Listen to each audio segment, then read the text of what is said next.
پاکستان کی خاطر لاکھوں کروڑوں ماؤں نے اپنے بچوں کو قربان کیا ہے اور کئی مسلمان عزت مآب عورتوں نے اپنی عزتوں کو داؤ پر لگایا ہے، تب جا کر اتنی بڑی قربانی دے کر ہم نے یہ ملک حاصل کیا ہے۔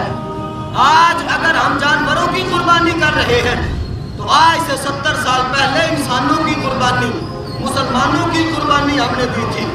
ہم مجموعی لحاظ سے اس قربانی کو بھولے ہوئے ہیں، جس مقصد کی خاطر ہم نے پاکستان لیا تھا۔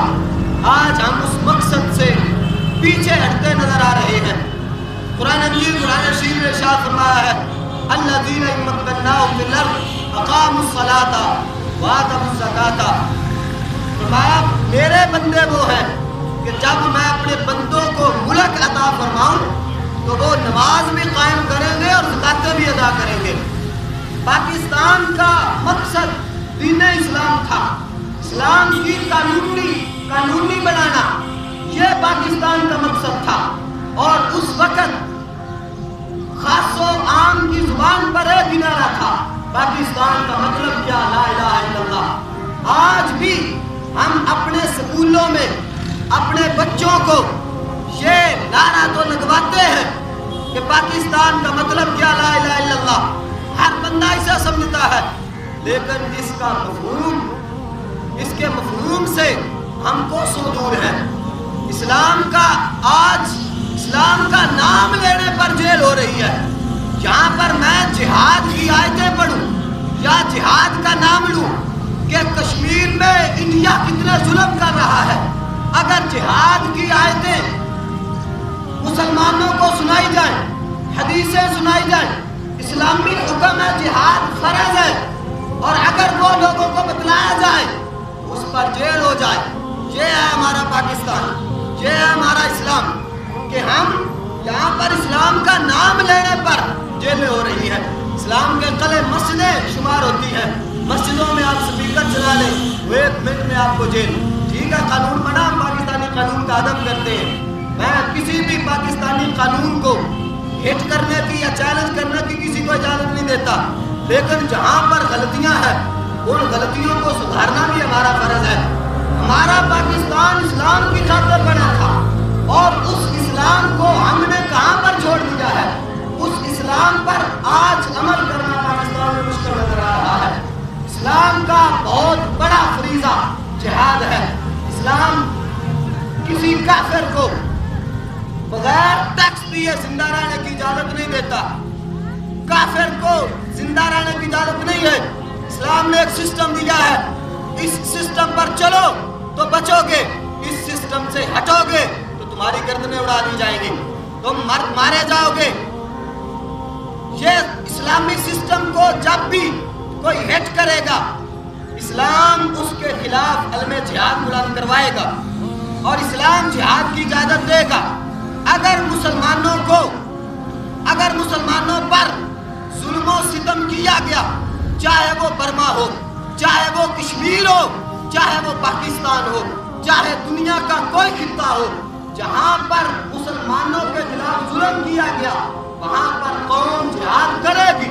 اسلام اس جہاد کا درس دے گا اور لوگوں میں یہ شعور اسلام بیدار کرے گا کہ لوگوں، اسلام کی خاطر، اپنی عزتوں کی خاطر، اپنے مسلمان بھائیوں کی خاطر تم نے دوسروں کو مار گرانا ہے، اور اگر جان دینی پڑے تو اپنی جان بھی قربان کر دینی ہے۔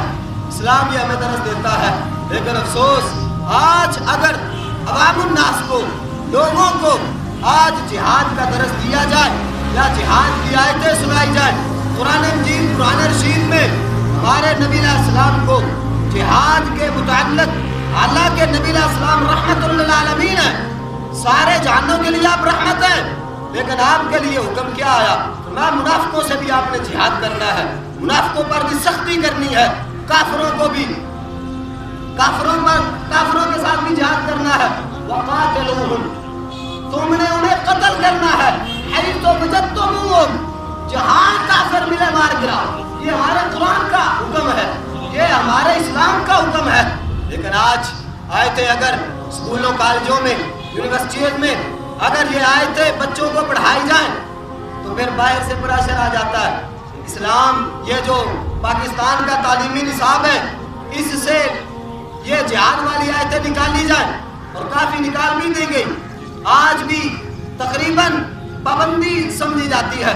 چونکہ میں خود یونیورسٹی میں پڑھا ہوں رہتا ہوں وہاں پر مجھے علم ہے.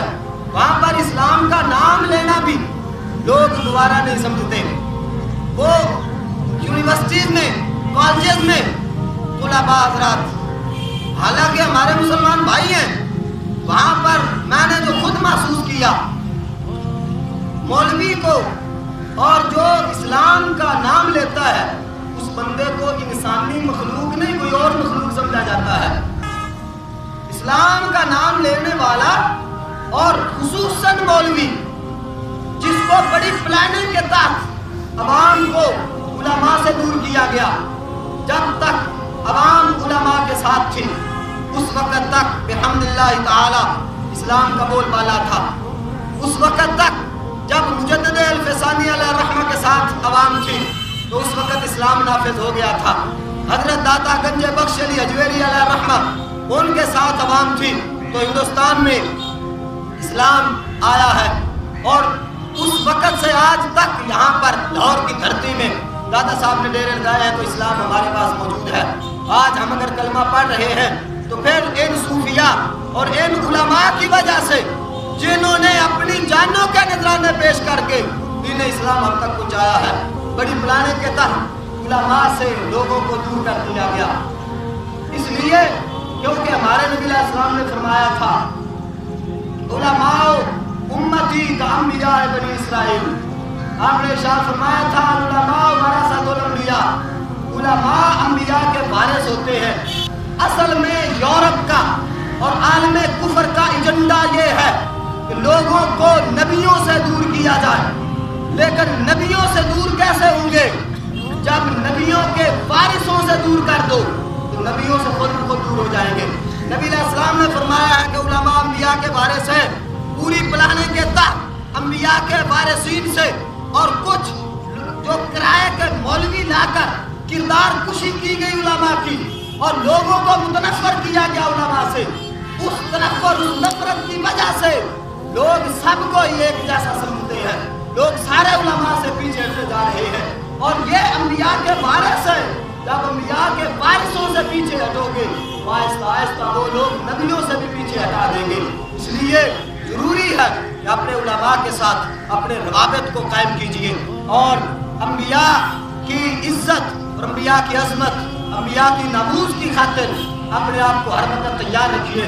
رب ذوالجلال ہماری فوج کو اور ہمارے ملک پاکستان کو اور ملک پاکستان کی حکومت کو یہ توفیق بخشے کہ جس طرح قائد اعظم محمد علی جناح نے جہاد کے ذریعے مقبوضہ کشمیر فتح کیا تھا. رب ذوالجلال آج بھی ملک پاکستان کو یہ توفیق دے کہ ملک پاکستان ہماری فوج ہماری حکومت جہاد کے ذریعے آج بھی کشمیر کو فتح کرے. قائد اعظم نے جہاد کے ذریعے مقبوضہ کشمیر لیا تھا. یہ حقیقت بیان کر رہا ہوں حوالہ جات میرے پاس موجود ہے. کشمیر کبھی بھی مذاکرات سے فتح نہیں ہوا تھا. مقبوضہ کشمیر جو پاکستان کو حصہ ملا قائد اعظم محمد علی جناح نے جہاد کے ذریعے وہ لیا تھا. اور آج بھی اعلان میں کہہ رہا ہوں اور ہمارے علماء اس بات کی جو نا وہ بار بار اس بات کو بیان کر رہے ہیں کہ کشمیر جب بھی آزاد ہوگا کبھی بھی عالمی جو وہ عالمی منڈی میں اسے کہتا ہوں عالمی منڈی اقوام متحدہ عالمی منڈی کے مذاکرات سے نہیں